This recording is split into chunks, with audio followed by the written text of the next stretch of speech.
This is a video in which we're going to examine some ELECTROSPRAY MS results on a triple quad mass spectrometer with a cryopumping system. In today's setup, we'll be infusing a solution of the sample at 10 microliters a minute. I'll try and have the video be in as real time as possible. There will be breaks in which I load the syringe with different solutions. I'm not going to waste your time with that. The mass spec is a Tandem mass spectrometer. It's a vintage SCIEX API 3+ with a cryopumping system. It's a triple quad, and the source is an ELECTROSPRAY source. The orifice opening is roughly 60 microns. 60 microns is not very large at all, and so to protect the system, the solution will be in this 250 microliter syringe, and it will go through a 2-micron filter. Hopefully that'll keep from plugging up the orifice, because it is a hassle to remove the orifice cone in this setup. As some of my colleagues like to make the pun, this is a really cool instrument. The cryo temperature readout, 16 Kelvin, and that's how the high vacuum is achieved. In this case, we have the orifice plate closed, and the resting vacuum is at 10 to the minus 7 torr. Atmospheric pressure is 760 torr. Initial test solution we're going to look at is just sulfasalazine and ethanol water, 200 micromolar solution at 10 microliters per minute. So let's start the flow and open the orifice plate and see what happens. Syringe pump is started.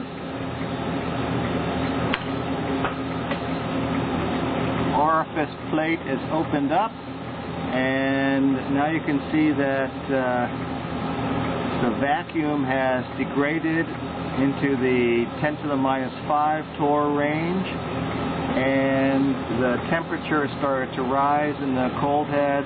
It'll probably stabilize in about high 17, maybe 18 Kelvin. Let's load the software and see what happens.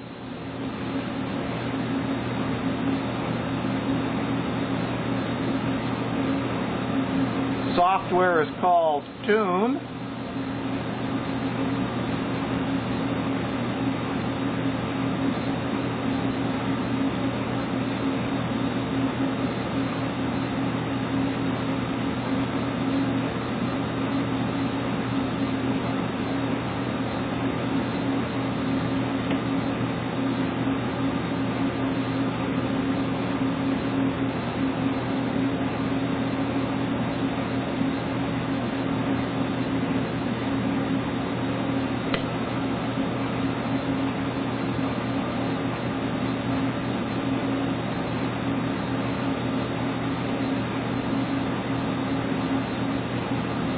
We're going to set this up for a Q1 scan of 100 to 450.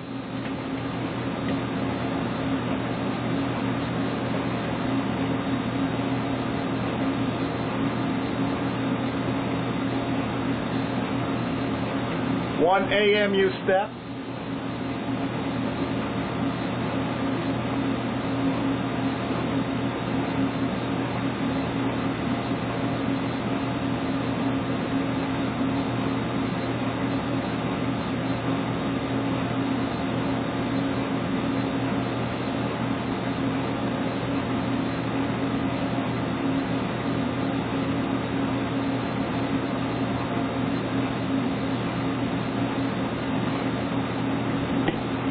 Each scan is roughly 1 second.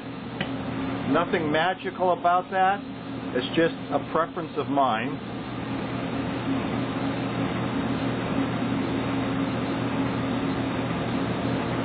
And these are the scans in real time. This is the count per second. It's normalized to whatever the largest ion count is. It's going to be full scale. And down here we have a scan counter. If you have 1 second scans, then hey, this is 1 second timing.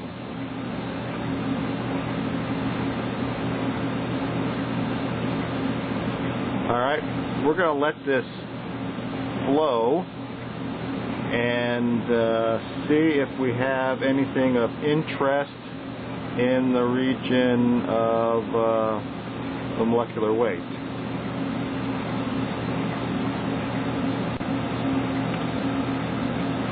Alright, let's examine the orifice potential.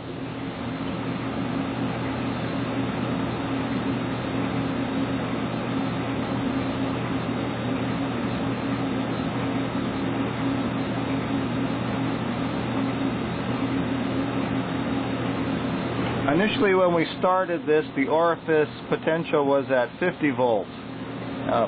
If we raise the potential, we're going to see some interesting ions showing up.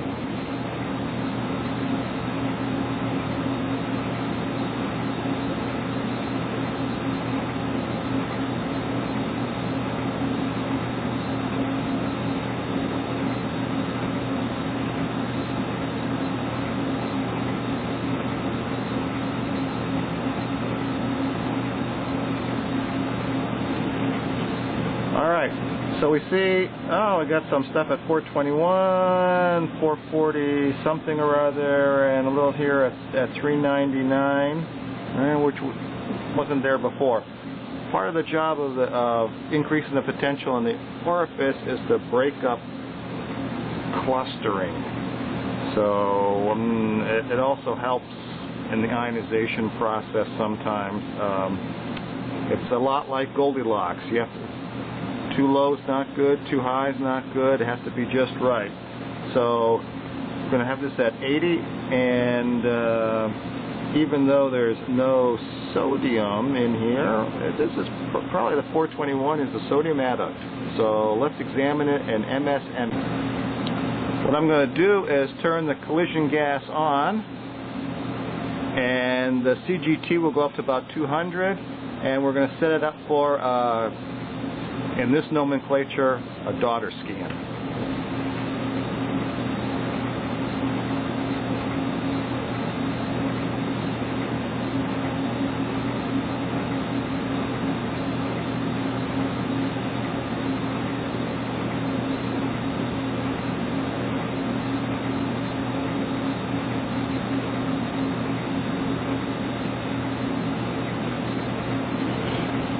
We're going to look at the daughters of 421. So 420, Q1 is going to select for the 421.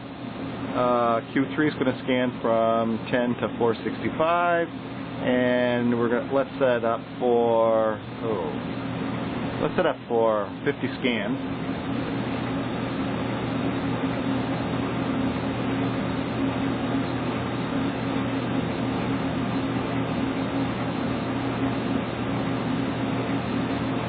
And we're going to collect all those 50 scans into one and see what happens.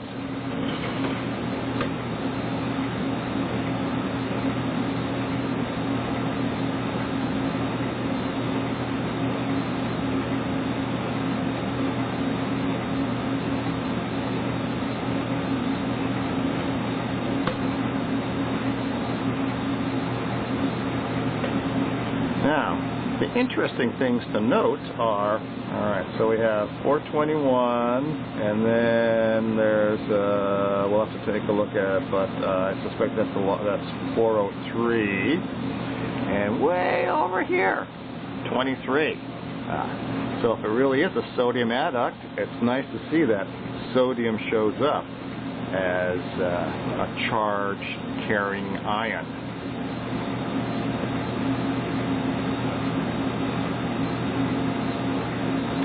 We're going to save this.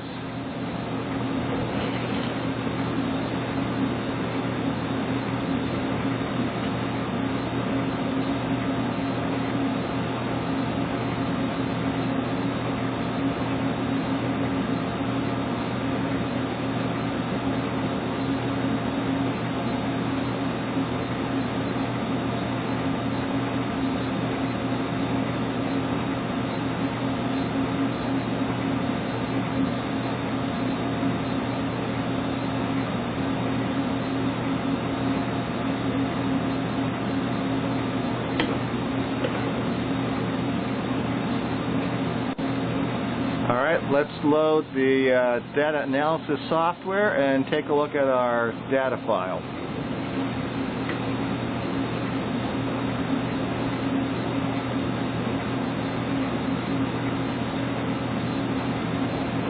We're going to load max spec.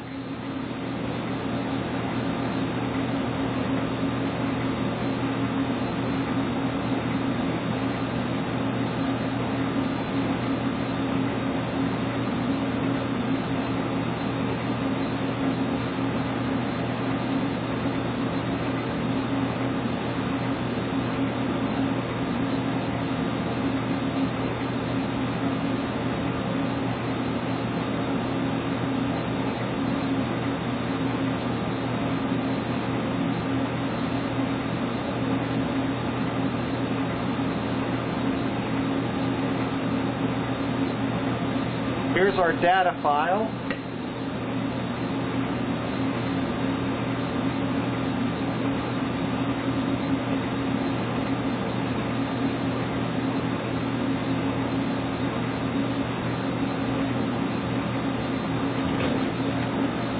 And let's make it full screen.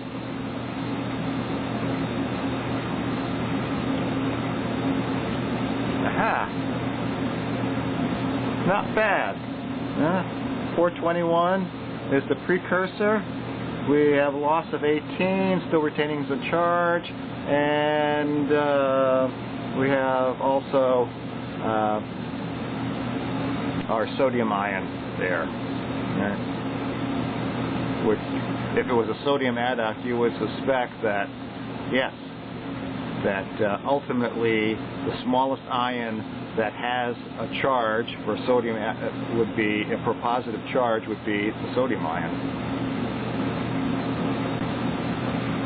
And the reason we can actually see the sodium ion results for this instrument is because the quads can scan below 50.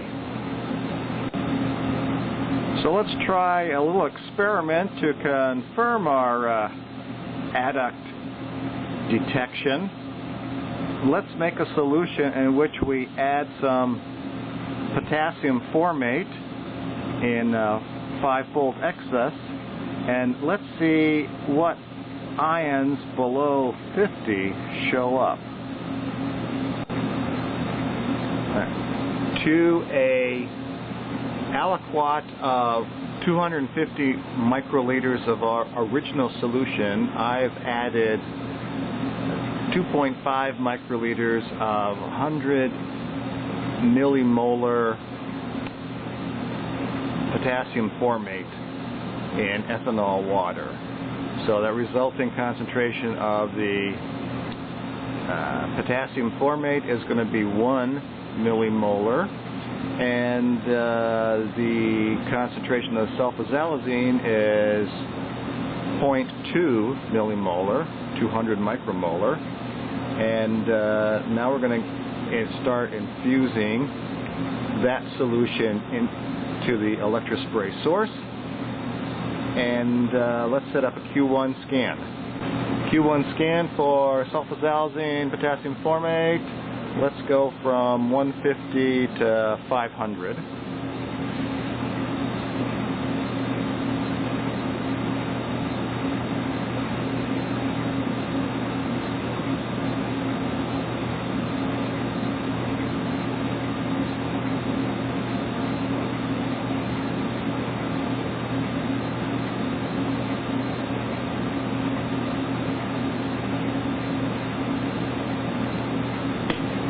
And let's see what we see. Ah, look at this here. Ah. All right. So, you can see 421 is not as prominent as it used to be. We have this other stuff here. So, let's think about what we... 421 is going to be our sodium adduct, and 437 is probably going to be our potassium adduct. So let's do some MS of... Oh, there's not very much sodium there, is there?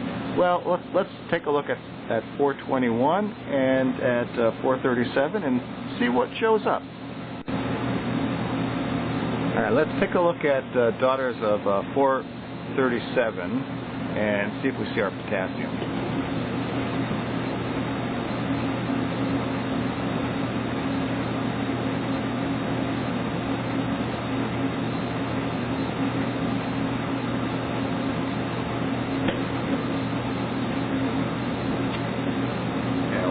With this high of collision energy, we definitely see the potassium. So let's see if we can. You can see the precursor is pretty low. So what we're going to do after this scan is done is decrease the collision energy.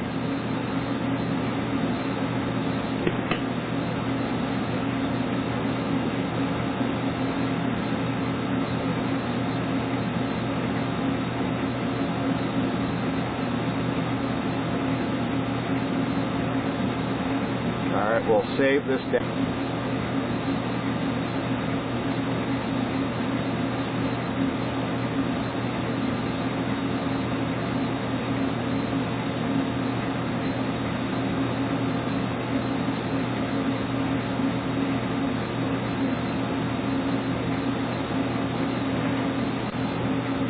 Collision energy is the difference between R1 and R2.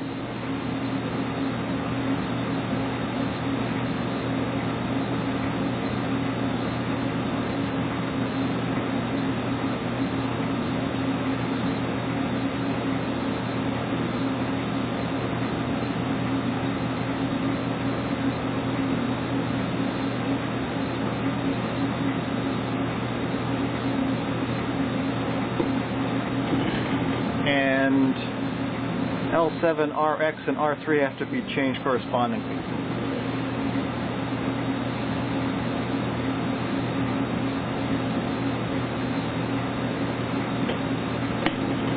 Alright, with the lower collision energy, we still have our charge on the potassium, and the precursor, more of it makes its way through.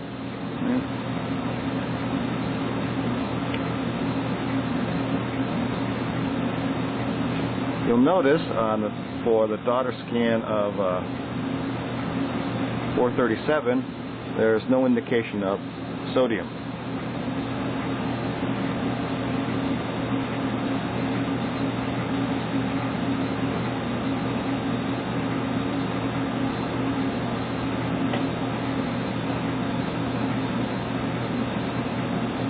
And we'll save this data file.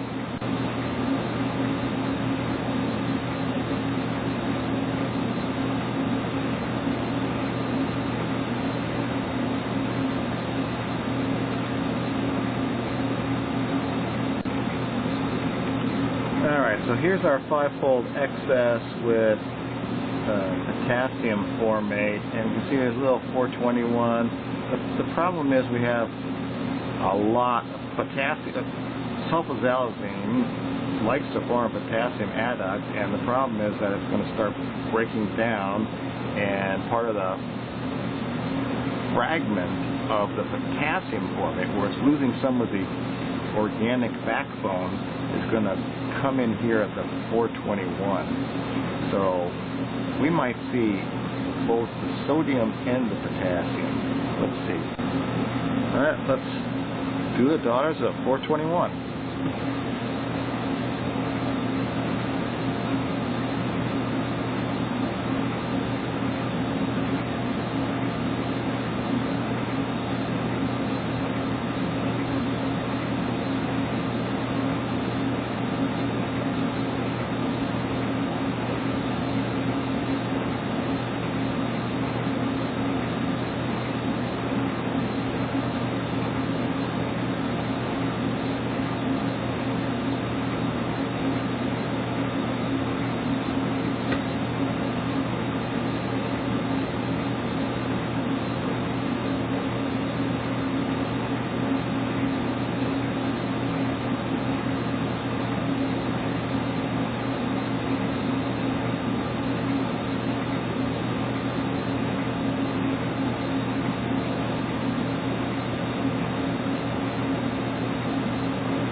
Not much signal. All right, let's try this again. There's not much signal because the syringe pumps has stopped delivering solution. If we take a look at our handy-dandy syringe pump blinker,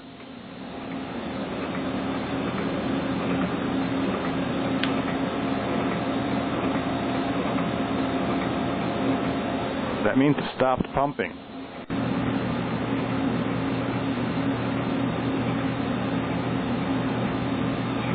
Alright, just to make sure everything's working, here's a scan for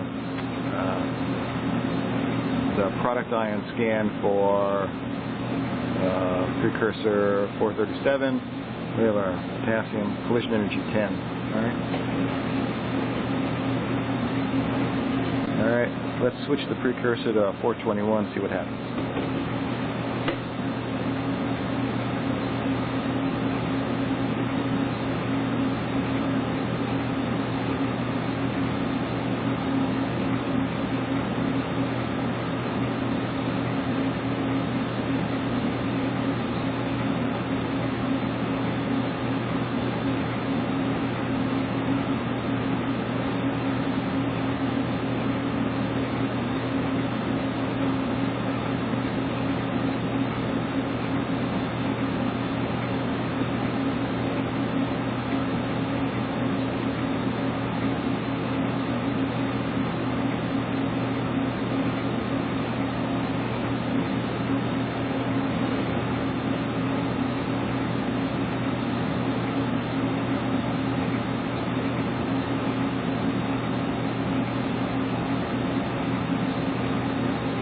We'll save this data as the mix collision. Alright, so we boosted the collision energy at 20, and let's take a look.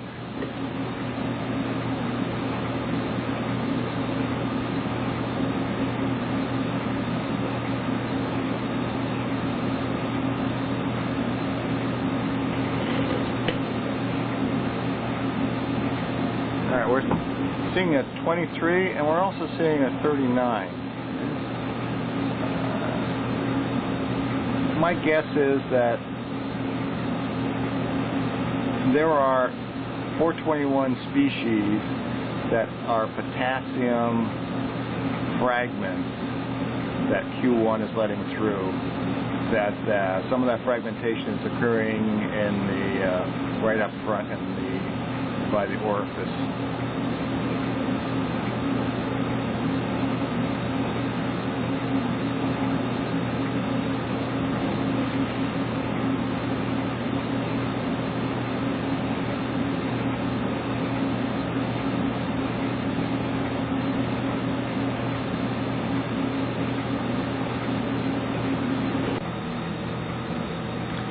For a recap of the data, there's some highlights.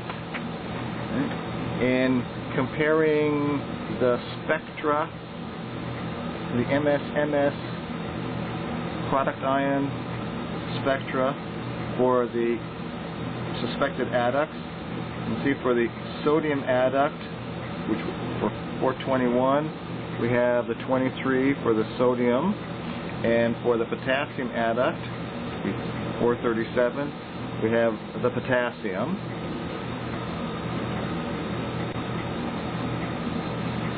And when looking at collision energy,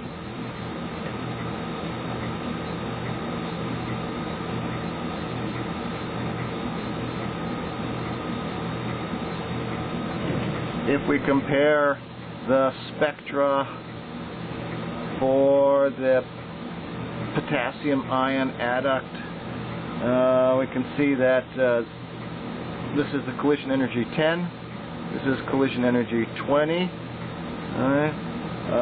As the collision energy increases, the throughput for the precursor ion decreases.